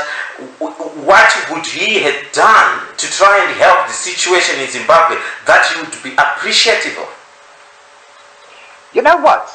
What would make me think, yeah, okay, you've really got the people's interests at heart. You join what there is, and you work with what there is, okay? So that you strengthen what there is to get the victory that you want. You don't go and make 108 parties. I mean, it's just, you know what it seems like to me? It seems like ZANU is handed a win on a plate. Because there are so many different parties, and people, little bits of people vote for that one, little bits of people vote for the other one, and so it carries on, okay? Where if everything was centralized, and you had those people that are voting little bits and little bits, all voting in for one party, okay? Then you have the power and the strength. But no, it's all over the place. I mean, it just doesn't make sense. You can do your work for the people, and on grassroots, okay, the way that he's doing, very appreciated, brilliant, well done, okay? But put it together with what's there. Okay. All right. Sorry. Thank you so much for that. Let me go now. Teto Mashoko. Teto Mashoko, how is America today? Sunny. Very sunny. Okay. Are you trying to rub it into Sekuru there? Kana vari kuchando ndizvo chaizvo tatanzwa 6 months dzisino hapo. Ndokuti kwirai ndege mumbouya kuno kumushana. Sekuru, nobody can lose you in the snow, okay? They will always be able to find you in the snow. Anyway, Teto Mashoko, I wonder if you've been listening. No, unfortunately, ndatozo remember papa yekuti I'm missing something. But that's all svika vanhu vatotanga ma commentary. But even then, it's nice to hear kuti Anzi had very good points. But a problem, you don't cut off a branch, which is a problem, and then you cut off the branch. You go to the root of the problem. Over and over, repeatedly, we have said MDC things should have done this and that and that and that, and people just they're tone deaf. Munoziya chinokonzeresa kuti musha kana vanhu vapote vachiti vaenda vanonoita kamusha kavo avo voita kamusha kavo ndokunge kubvira chifu vemusha sabhuku vakuru vemusha zviro zvidhakwa zvevanhu zvisina unhu musha chaiwo chaiwo unenge uine coherence, speaking with one voice, clear leadership, uye hunhu chaiwo chaiwo, ubuntu, hunhu hwekurespecta zvinhu and processes dzemusha imomo kana kuti dzemunyika imomo, you will find people always feel safe, secure when they are stable. A good example, again, Tarisai Americanas. When there's instability within leadership, when they sent a message, Yekuti, Isusu, we are in politics for the money, not for people. When people don't consult and respect that, when you are working, you know, it's the civil service, and it, when you are working for people, you go back,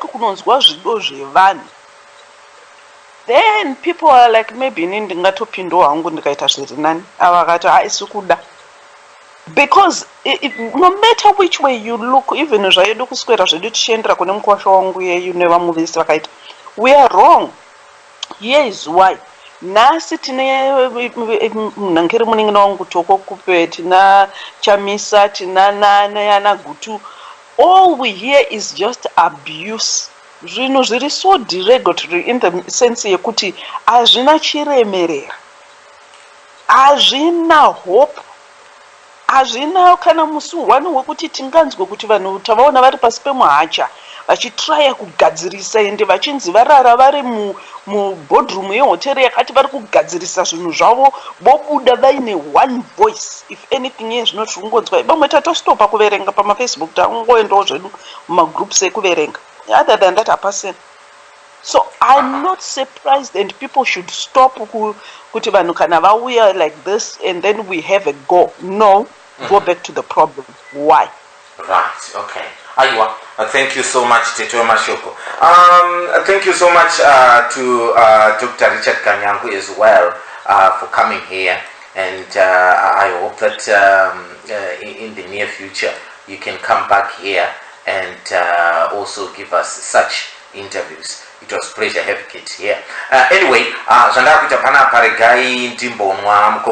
when I come back, I just want to hear what you guys think about the announcement by the government that they are now actively looking for Itai Dzamara. Make the whole world know about your business. Advertise with Zimnet Radio. Email marketing@zimnetradio.com.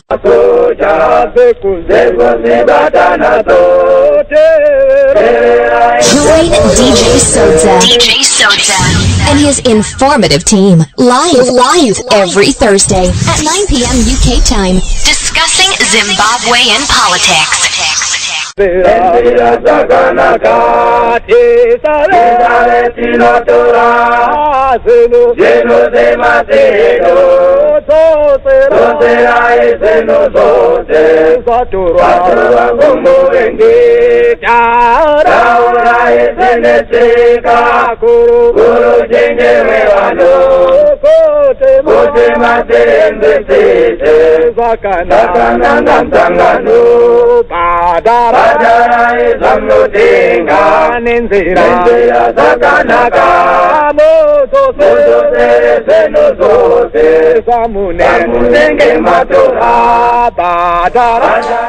Right, time is money for us here.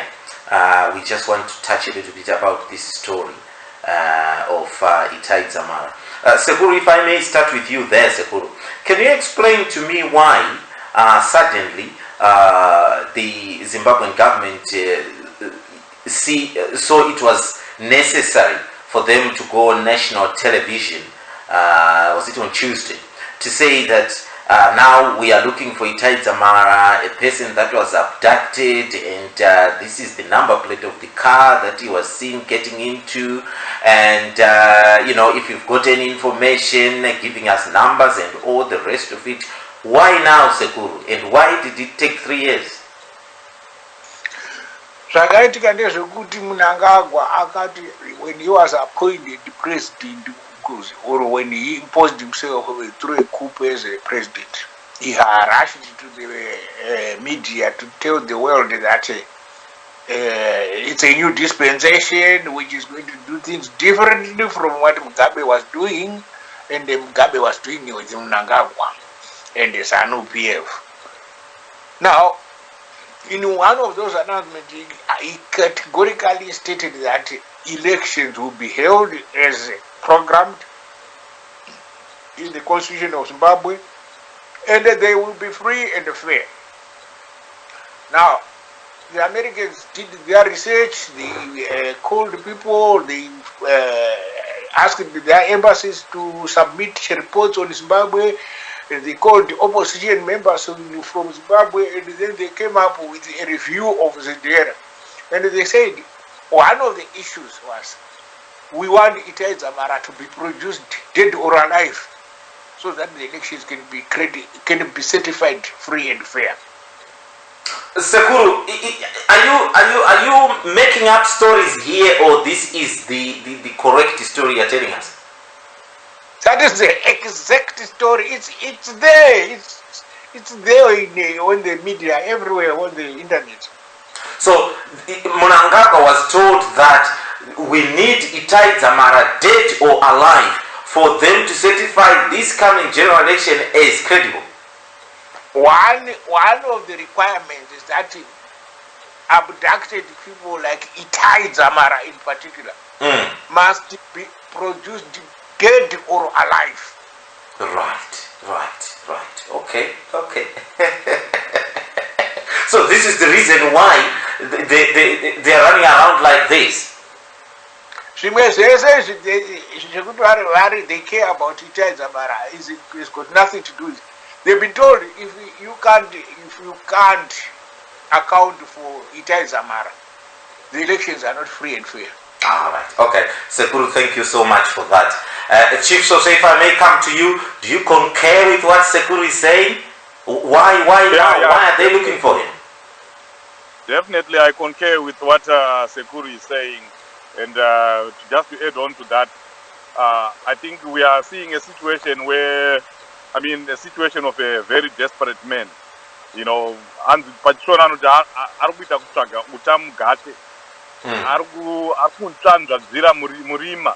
you know, he's trying to make his way. You know, this is a man who is trying to cleanse himself. He knows that his hands are full of blood. He knows that he's a tainted man. He is not a clean man, but he's trying to clean himself up for the upcoming elections. And you do everything. You grapple at everything, you know, that he can hold on to, so that he hoodwinks the people of Zimbabwe. You know, it's very unfortunate. There are things that Mnangagwa could have done to just do what he's trying to do desperately, and unfortunately, you know, failing to do that. There are things that he could have done, things like electoral reforms, like what the Americans have said. Those things, we're fighting with the people in groups, telling the people that Mnangagwa is saying he's going to have free and fair elections. You know, if he really means it, it doesn't take him a month to ensure that those electoral reforms are enacted. And he could have done that by now. But he knows, like ZANU-PF has always been saying, that they can't reform themselves out of power. He knows he's not going to do that. So he's just looking at everything that he can that will endear him with the people of Zimbabwe. Because, the car that Itai Dzamara, the Isuzu, was there. This information did not just come out now. It came out immediately when Itai Dzamara disappeared. If they wanted to do something about it, they would have done something about it. You know, so I know for sure that this is not even going to get anywhere. He's not going to get it. He is just trying to seem as if he's doing something about it. But we'll get to elections while we are being told that investigations are in full force. Investigations are going on. But we will never hear about exactly what happened to Itai Dzamara. I know for sure that Mnangagwa will never get to the bottom of that, because one way or another, he is involved. Okay. Thank you so much, Koma, for that. Tete Rosi, what's your take on this Dzamara issue? Are you in agreement with Sekuru and Chief Sodza there that this is one of the requirements that the Americans told Mnangagwa, that we want the bones of Dzamara. If he's dead or if he's alive, he needs to be seen. Well, yeah, I think that's not just that. I think they also want to at least look like they're trying to get to the bottom of what happened. Either way, even if they don't produce a body, maybe they'll arrest somebody, or produce someone. They say this is the guilty party who did this, or something to appease the international community. Because really, this election is about simulating a free and fair election that looks like there is a new dispensation. It's all in the spirit of simulating something. Right, okay. Thank you so much. Mkoma Wilbert, it looks like a full house here. Are you with of that thought as well? Yeah, I mean, I think if you read the revised conditions that the Americans have set, they come up with things like that, and one of them was also this Gukura Wundi, and so the Americans are piling up the pressure on this regime to deliver on free, fair, and credible elections. So I think that point has got to be made, and I agree with Rosie there that the chances are that this regime wants to be seen to be doing something, and they will drag their feet, and nothing will come out. If they know the truth, it'll probably come out after the elections, and that's maybe when they can, particularly if they know that some of their people involved are guilty, that's when it can come out, and then they will want to admit that they are doing something. But I think the pressure is piling up, definitely. I agree with that. Aha, okay. Aywa, thank you so much for that. Sally, are you of that thought as well, that this is, what it is? I'm going to go even further. Yeah. Okay. I agree with Sekulu totally. Now I'm going to go even further.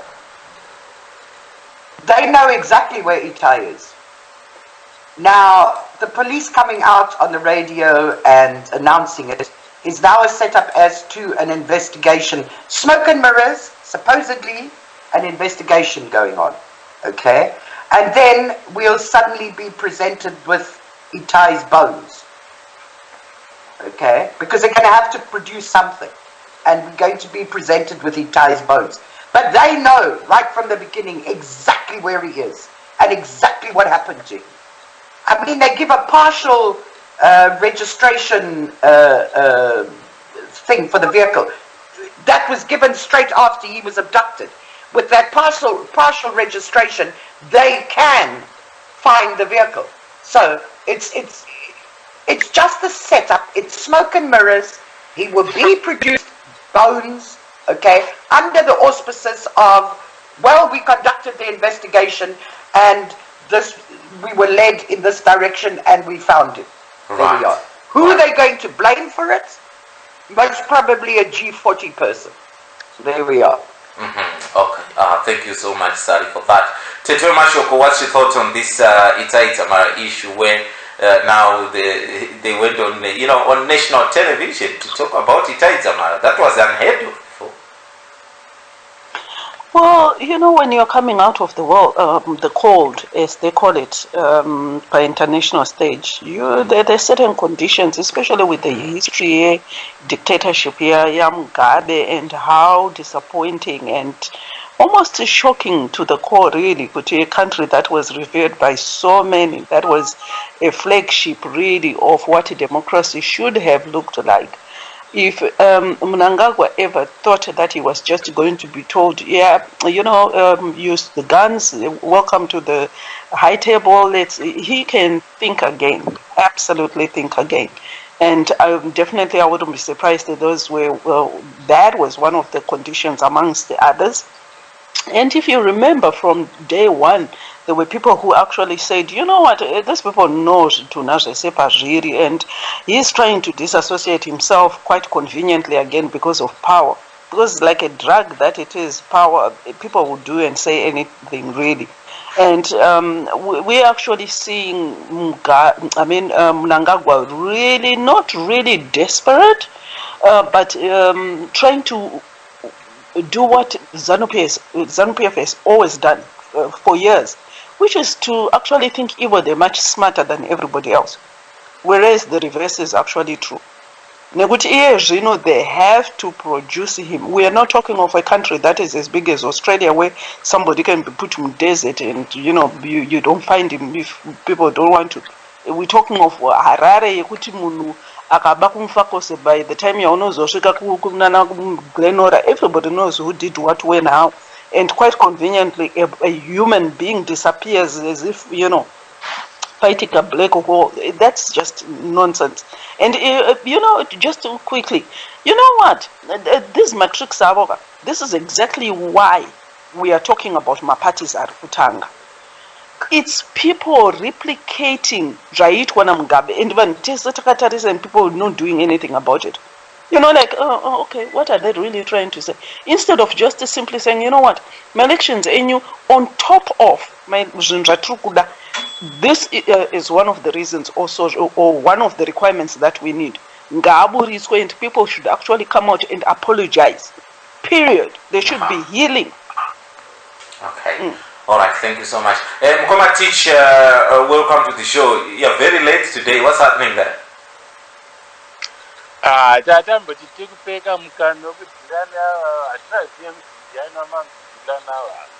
Hatisikunyatsonkunzwai isai mike pamuro. Ndati tatamba kupeka mukana wekudhila nama-small opposition party. So you don't even want to listen to what they're saying? Kana nguva handina, to be honest. Ndenda kunyepa. Okay. Very dismissive, if I may say. Matichi? Ndati musadismise vanhu kudaro, hamuzivi chakakodza munhu.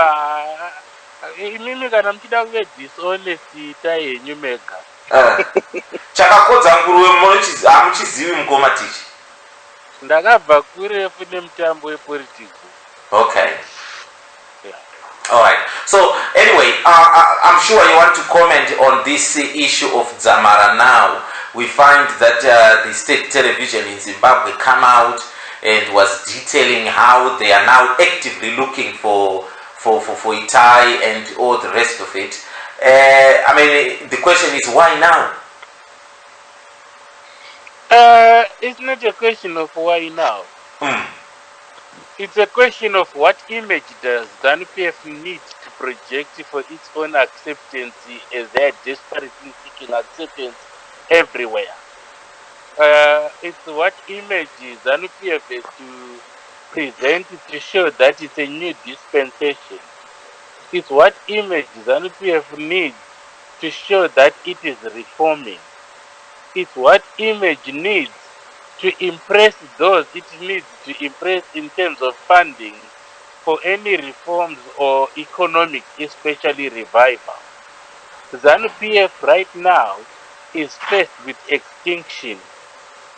And the irony of it, its survival now hinges on complicity in the total reversal of what our sovereign power really represents economically. And the Western powers are capitalists, and capitalist simple truism is opportunism. Zimbabwe and ZANU-PF under Mnangagwa present an unprecedented opportunity for capitalists, and they are not going to miss it. The only problem that they have is the false moral high ground they present in their geopolitical diplomatic engagement. That they come clean and demand human rights, unlike Russia and China who turn a blind eye to human rights, we demand human rights and so on. It's all a facade. As long as that is done to the appeasement of the public, that the West is now coming in because Zimbabwe now recognizes human rights and will attend to issues and the constitutional and institutional. It's all a facade because this government, right from the word go, did not come in constitutional. But the West have no choice. It's an opportunity that they can't meet. They're capitalists. You know, when you think about lithium in smart cars that are battery driven, they need that resource from everywhere. The cobalt, they will need all that from everywhere because there will come a time when legislatively there will be limitations on petrol and diesel cars as they fight their own carbon footprint. So at the end of the day, you have a situation where the West need to be helped to climb down from their own pedestal, where they put all these sanctions and preconditions and created a pariah state as a response to land reform. And then you had Mugabe taking advantage of that to actually entrench himself and his party. And that saw the demise of ZAPU, that saw the demise of Forum for Democratic Forward, that saw all the comers and goers like Zoom. And the only party that ever survived the Mugabe onslaught was MDC, because it was sponsored by the West in the need to protect their own people of Western heritage, the white. So it was a racist position, not informed by any moral high ground that they have. And whilst we had genuine concerns about what Mugabe was doing, genuine concerns which we had heard from independence, when the ZAPU people were being butchered under Gokra and subsequent opposition parties that came up and tried to survive in Donga, tried, the UANC tried to reform, they all butchered into submission until whites started losing land. And this is the pedestal that the West needs to climb down from. And all these Dzamaras are convenient for all such razzmatazz.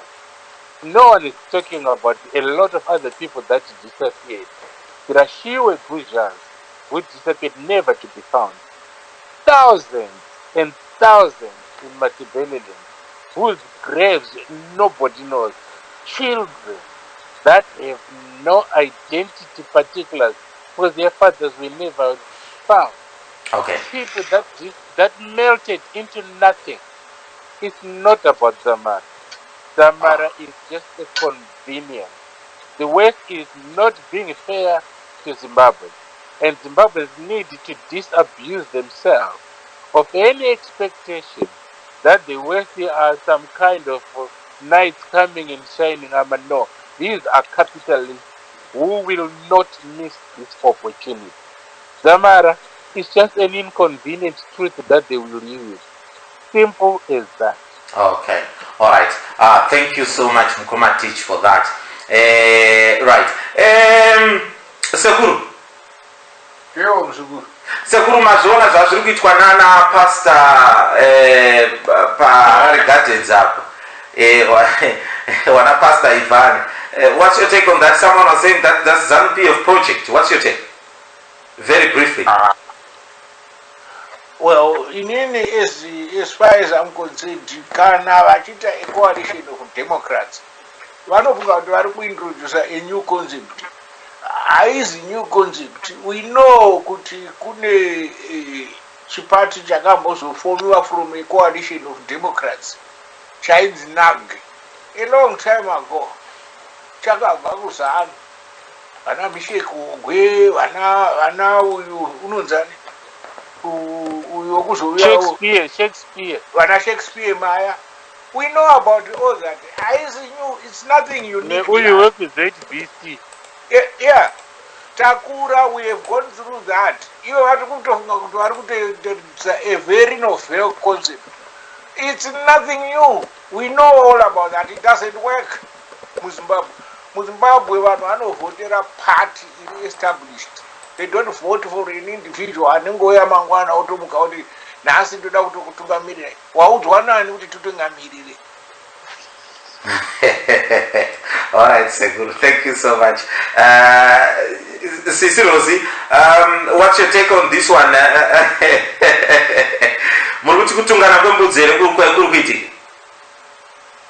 You know how I feel about activists. You know how I feel about Zimbabwean activists in general. I don't trust any of them. I think they all have an agenda, and I think a whole lot of them just work for ZANU-PF. That's been my thought process with most of these people from my own personal experience with these people. They are confusionists who cause so much drama, and you know, and I just don't even think, I don't think they'll get anywhere. I saw their launch. It didn't look like there were a lot of people at their launch. The owner Stenzo was at one point at Chitaura. And I just started laughing, and I was just like, this is just ridiculous. These people are people who are faking, faking, you know, and these people are saying, oh, we are offering something better. And it started making sense why Anna Ivan and them were attacking the mayor at one point with lying, where they went on that tirade where they were attacking the mayor, you know, but she attacked at the MDC council. I'm not saying the MDC council is perfect, but they were attacking the mayor, and they were inconveniently not telling people the other effect of all the politics involved in the Harare City Council that has stopped things from actually moving in Harare, in that city council. So to me, they're just really a bunch of liars. I happen to know one of them, I think Henry, because we actually had a discussion with someone else who knows him very well, and that's a ZANU-PF kid who was in ZANU-PF. So to me, most of these people are just ZANU-PF. I'm sorry, but that's just how I look at them. That's just how we look at it. Okay. Mukoma Wilbert, what's your take on that? Well, I think this guy is the. To be quite honest, I've read quite a number of articles by most of them, and you'll find, which I think one of the things that comes right through in all their comments is that they are standing in urban centers. They would not dare go to the rural areas because they know in the rural areas things are a lot rough, you know. And in fact, we're talking about all these many parties that have emerged. I can tell you now that many of them, when they come to contesting these coming elections, they'll be contesting them in urban centers for that same reason, that they know in urban centers they've got a chance, and in the rural areas, ZANU-PF is rigging those elections. So that kind of selectiveness is what I'm strongly against. If you want free and fair elections, you must also say there must be free and fair elections in the rural areas as well as in the urban centers, and not just speak because urban centers are safer for you and leave the poor souls in the rural areas to face the music. That is my main criticism with them. If they were to stand equally in the rural areas in the circumstances and genuinely say that the elections are free and fair in urban as well as rural areas, I would say that's fine. But in this particular case, they are not. And why? Because they know the rural areas are rough. And I think that is very selfish on their part. Very selfish on their part. Okay, thank you so much. Sally, what is your take on the development of,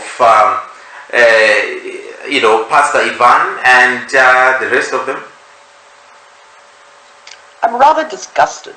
I mean, as far as I'm concerned, okay, they should be trying to work with the councillors that are there and supporting the councillors and trying to help them get the change that they need.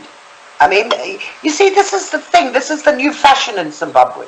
You don't go out and buy a Prada handbag or a pair of Armani loafers or anything like that. No, you go and start some political rubbish, okay?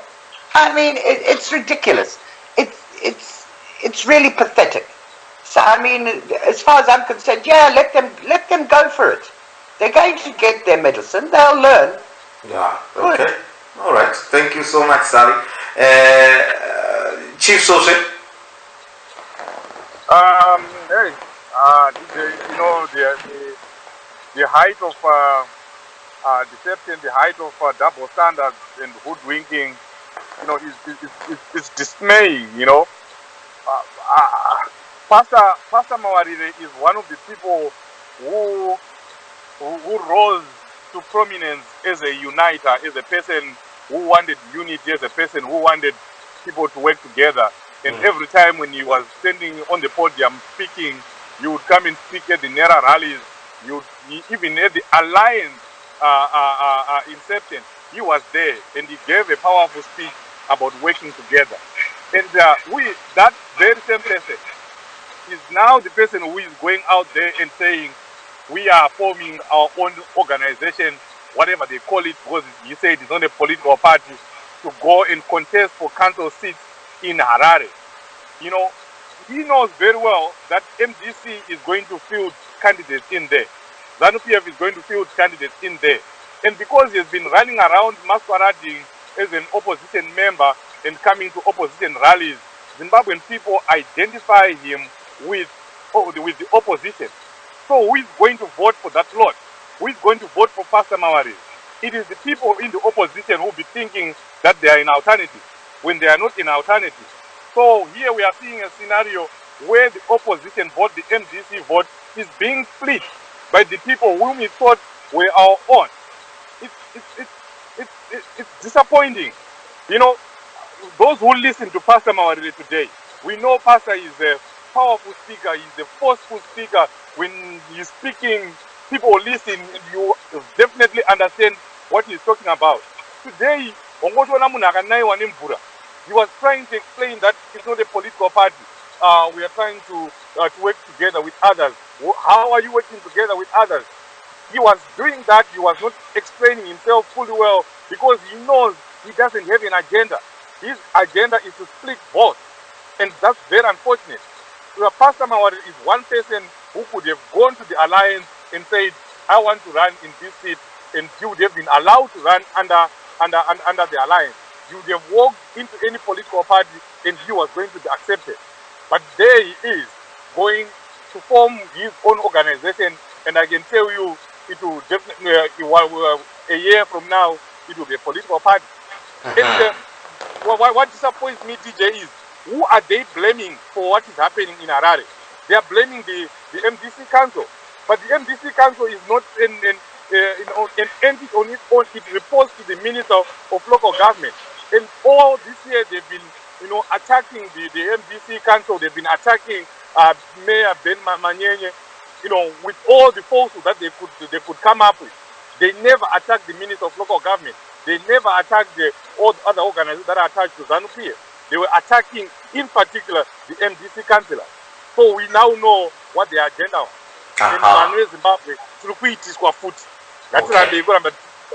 all right, Aiwa, thank you so much for that, Chief Sosi. Regarding pana Tetwe Mashoko, Murkuirana Renesh Gutarwana, Chief Sosi Kanabuti, let these guys go in the jungle and fight again. I totally disagree with everybody.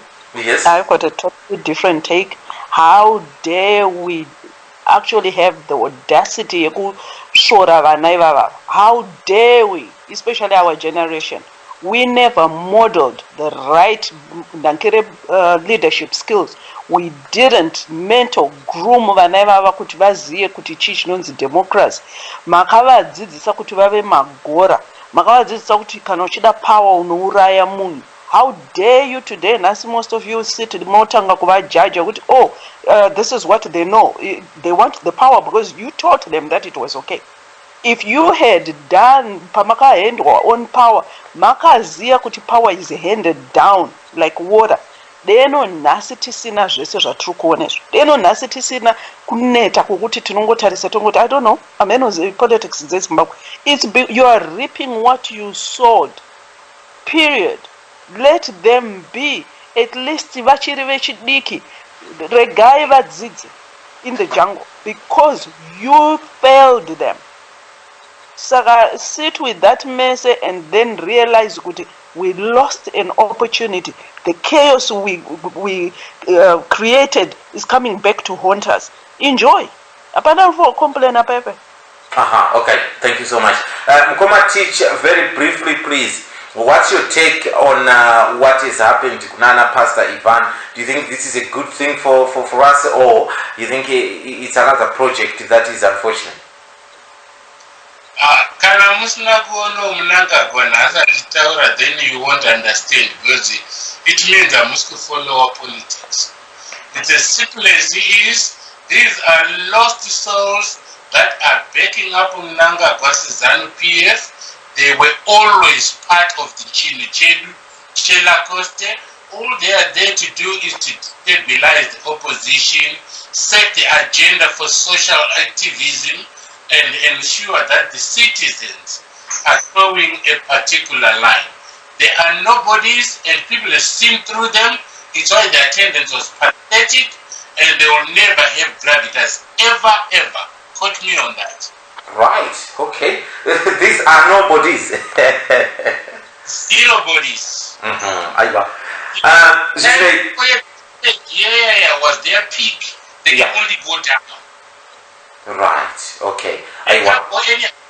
They can only go down. If they wanted to make a party, this flag,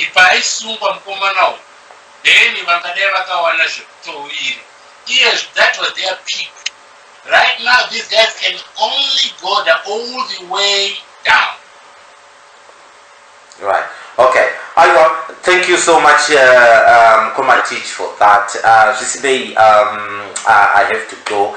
There's other things that are happening here that I need to go and attend. So on that note, we'll end here. Next week, we don't have anyone to interview. So please do come on time, guys. 10 o'clock sharp, and we can start the discussion on time. Thank you so much for joining in. I hope you have a wonderful Easter and you come back next week. Please refrain from eating those chocolates because I'm told that you need to lose weight there when I'm going to teach. Yeah, sure. Yeah, okay. Nana Sekuru. Kaso. You need to lose weight there, so refrain from eating those Easter eggs.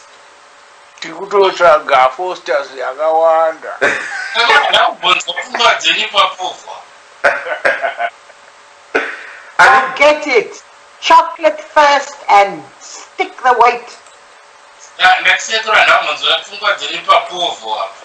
Sekuru, I'm now telling you, POVO.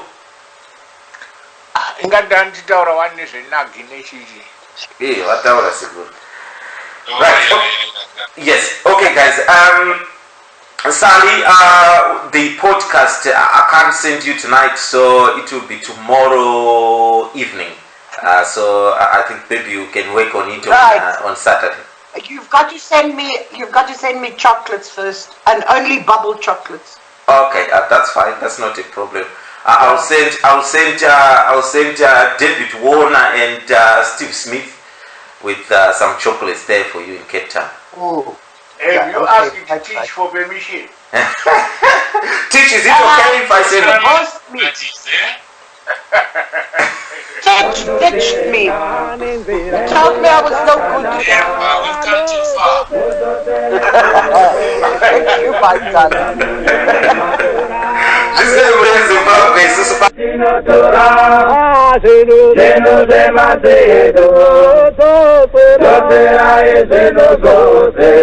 Super.